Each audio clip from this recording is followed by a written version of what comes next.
A few years back, when I was about 12, my family and I lived in this old house that had a long history, but we never really knew much about it. The house was a two-story building with creaky floors, a dim attic, and a basement that always felt colder than it should.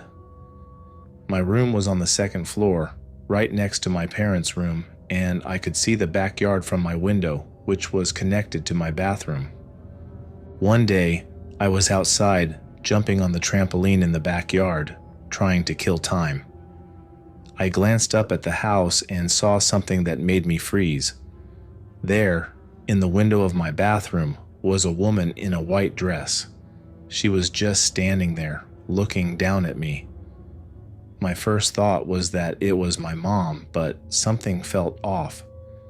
The way she stood there, the stillness of it, really creeped me out. I quickly bounced off the trampoline and ran inside to see what she was doing. When I got inside, I called out for my mom, but there was no answer. I went upstairs to check the bathroom, but it was empty. My heart started pounding in my chest as I realized that my mom wasn't home at all. I started to feel that eerie sensation you get when you know something isn't right. I didn't want to be alone in the house anymore, so I went outside to wait for her to come back. When my mom finally got home, I told her what I saw. I could see the concern on her face as she listened to me describe the woman in white. She didn't dismiss what I said, but she didn't seem surprised either. That's when she told me something that really shocked me. She had seen the same woman when she was younger, in the same house, in the same room.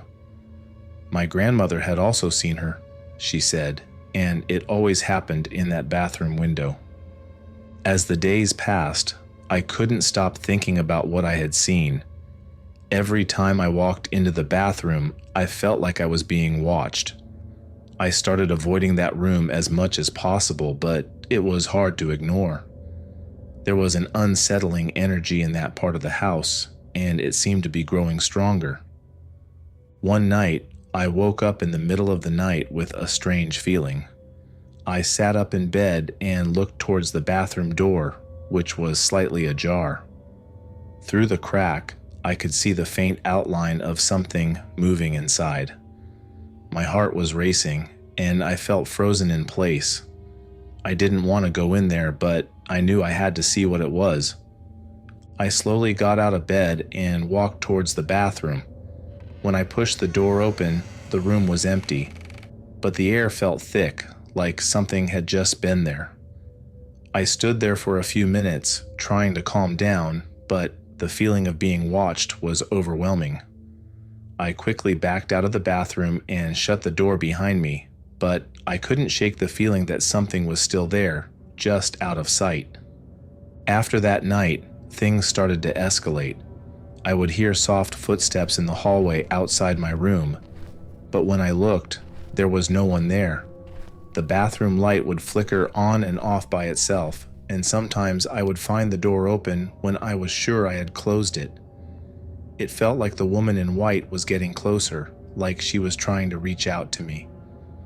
My sleep became restless, filled with strange dreams where I was trapped in the bathroom, unable to escape.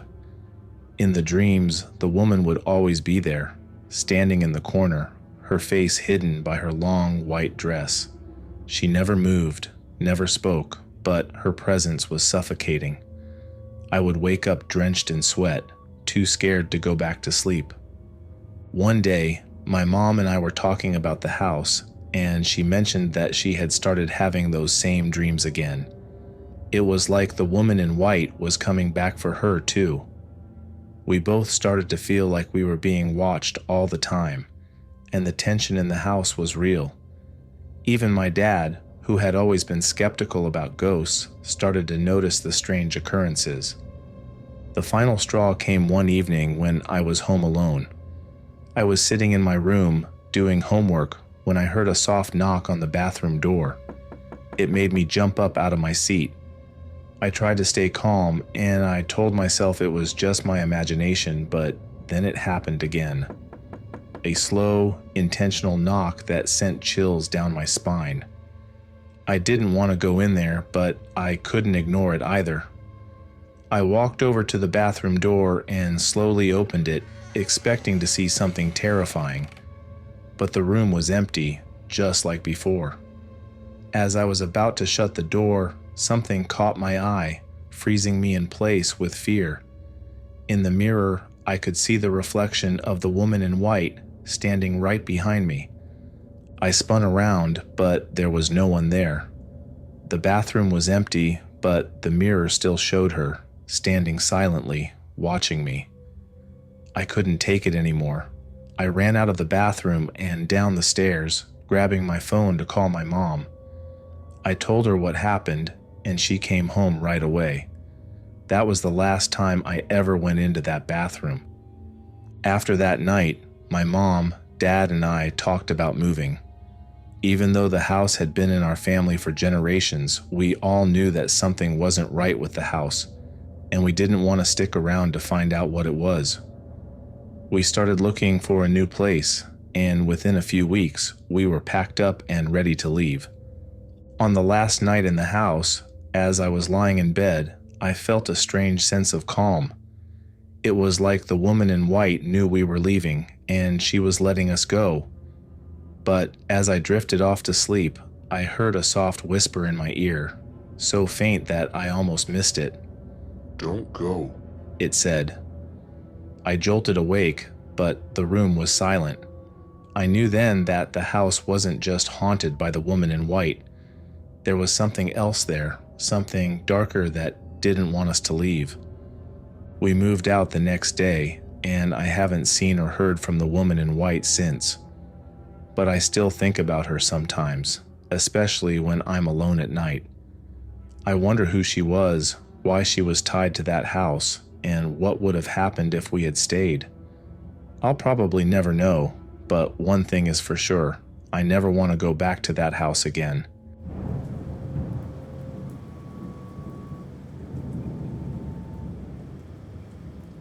I used to be in the military, and during training, we were stationed in this old camp on an isolated island. The place had a reputation for being haunted, but I never really bought into all that. I figured it was just stories passed down by the guys who had been there before us, something to freak out the newbies. But after what I experienced, I can't stop thinking that something was deeply wrong with that place. The camp was in the middle of nowhere, surrounded by dense forest. The only buildings around were the old barracks where we stayed, some admin blocks far off, and a mess hall. We were cut off from the outside world. No civilians, no families visiting, just us and the jungle. It was kind of peaceful in a way, but it was also easy to feel isolated, especially at night when everything got quiet. It started with small things, the kind of stuff you can easily dismiss or explain away. I'd leave my gear in one spot and find it moved to another when I came back, but I figured maybe I just forgot where I put it. Once, I found my boots neatly placed under my bed when I distinctly remembered leaving them by the door. Again, I chalked it up to memory lapses or maybe one of the guys playing a prank. But then there was one night that changed everything. We had just settled in after a long day of drills and the lights were out. Most of the guys were already asleep, but I was still awake, lying in my bunk, staring at the ceiling. One of my buddies was on his phone, texting his girlfriend, trying to be discreet about it since phones weren't technically allowed. Out of nowhere, we all heard the sound of shuffling footsteps coming down the corridor. It wasn't uncommon for our sergeant to do surprise checks, so my buddy quickly shoved his phone under his pillow and rolled over, pretending to be asleep. I was about to close my eyes too, when I heard it, a voice, clear as day, right behind me, saying, "Don't worry, you can keep pretending to sleep." It wasn't a loud voice, more like a whisper, but it scared the hell out of me. It wasn't just me who heard it either. About 5 other guys in the room heard it too. We all shot up in our beds, looking around in the dark, but there was no one there. And the voice, Well, it sounded like a little girl.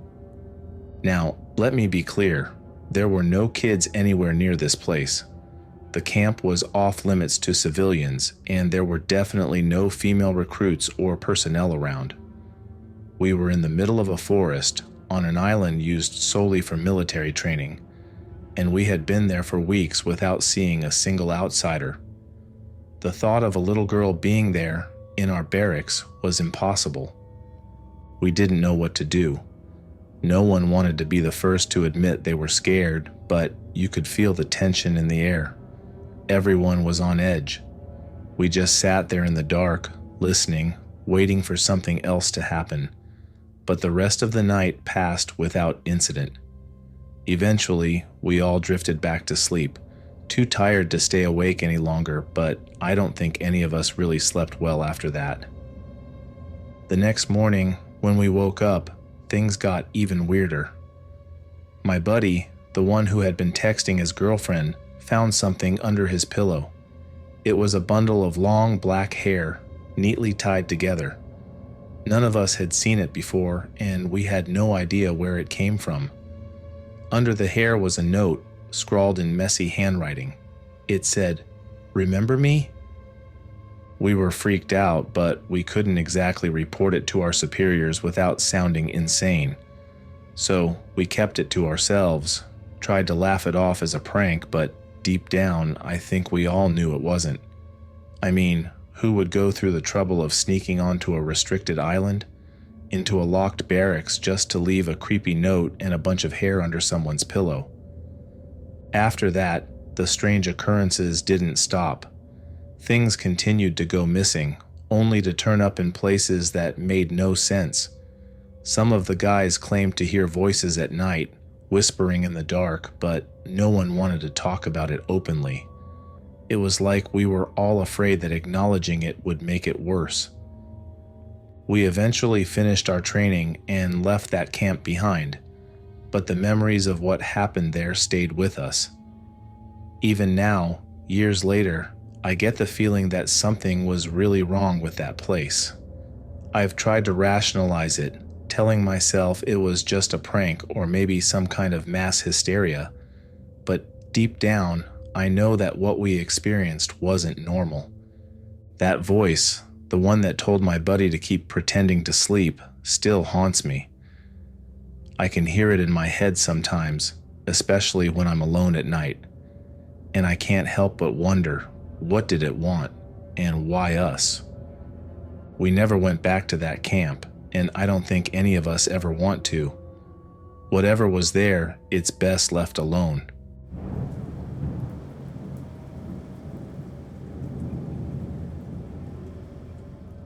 I grew up in a small house that bordered a dense, dark forest.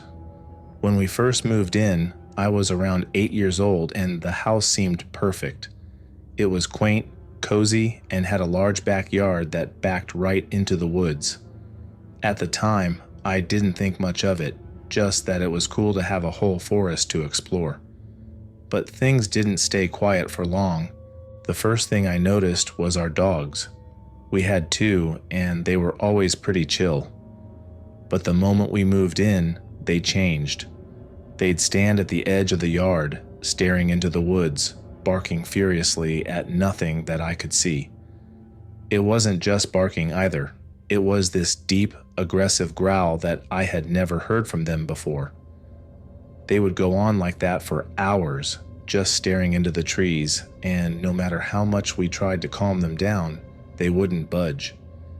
At first, my parents and I just brushed it off.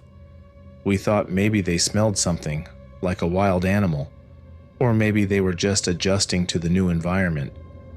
But as the days went on, it got worse. They started refusing to go near the forest at all. Even on walks, they'd pull back, digging their heels into the ground, refusing to get anywhere close to the tree line. It was odd, but we still tried to rationalize it. Then the noises started. I'd be lying in bed at night, the house silent, and suddenly I'd hear footsteps. Not in the house, but outside, coming from the forest. They were slow, deliberate, like someone was just walking around out there, not in a rush, just there.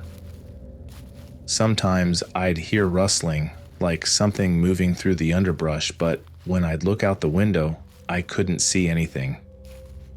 The footsteps were so clear though, like someone was just outside, pacing back and forth.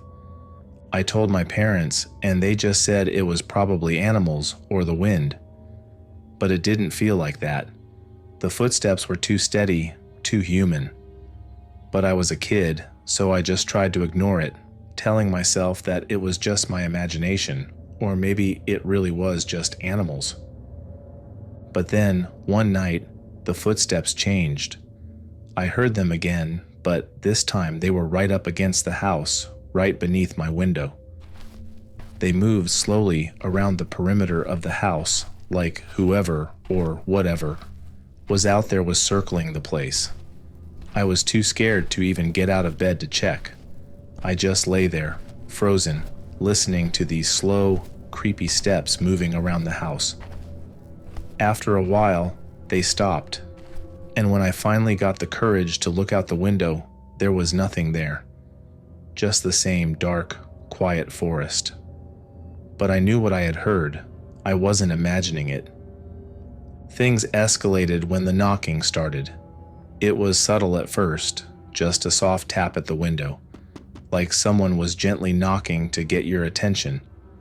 But then it started happening more frequently, and it got louder. I'd hear it late at night, sometimes at 2 or 3 in the morning. Just this steady, rhythmic knocking, like someone was standing right outside, tapping on the glass. My parents heard it too, but they tried to play it off. They said it was just the house settling, or maybe birds, but it didn't sound like birds. It sounded like knuckles rapping against the glass. It freaked me out, but I didn't know what to do. What could I do? It was like something was trying to get our attention, trying to let us know it was there. One night, the knocking was so loud it woke me up from a deep sleep. It wasn't just a tap this time. It was a pounding, hard and insistent. I shot up in bed, and for a second, I thought someone was trying to break in. I ran to my parents' room, but they just told me to go back to bed, that it was nothing, that I was just imagining things, but I knew I wasn't. Then came the voices. This was the part that really freaked me out, that made me realize something was seriously wrong. I was outside in the backyard one afternoon, just playing around, when I heard it. It was my mom's voice, calling my name. It sounded like she was in the forest, just a few feet away, but when I turned around, she wasn't there. I looked back toward the house, and she was inside, talking on the phone. I froze. How could I have heard her voice out there when she was inside?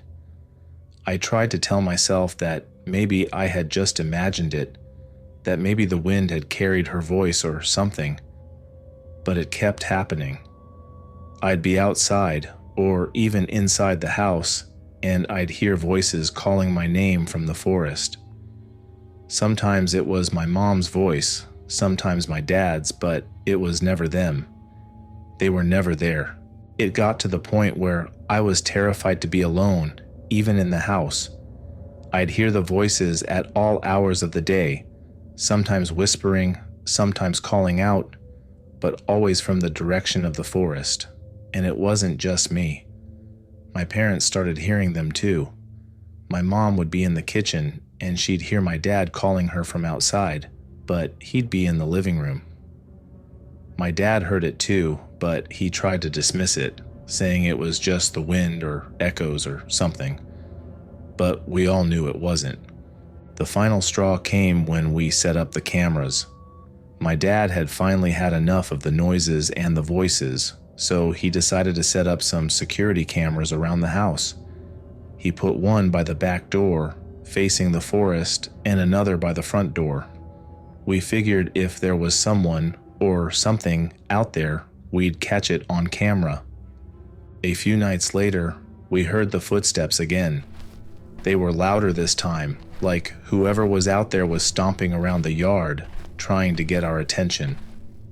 My dad checked the camera feed, but there was nothing there, just the empty yard. But the footsteps kept going, circling the house, louder and louder. And then the back door opened.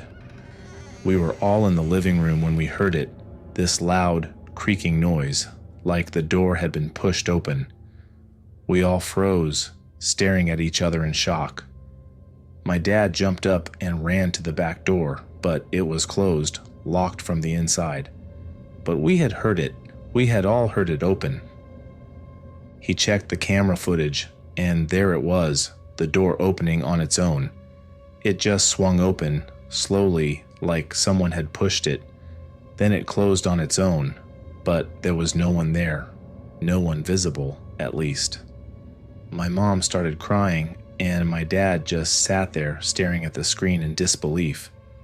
We all knew then that we couldn't stay there anymore. We moved out shortly after that. My parents didn't say much, just that the house didn't feel like home anymore. They didn't want to admit it, but I knew they were just as scared as I was. The house had changed, and we could no longer stay there. Looking back, I still don't know what was out there in that forest or what was trying to get into our house. I don't know if it was a ghost, a spirit, or something else entirely. But I do know that whatever it wasn't friendly. It wasn't something we could live with.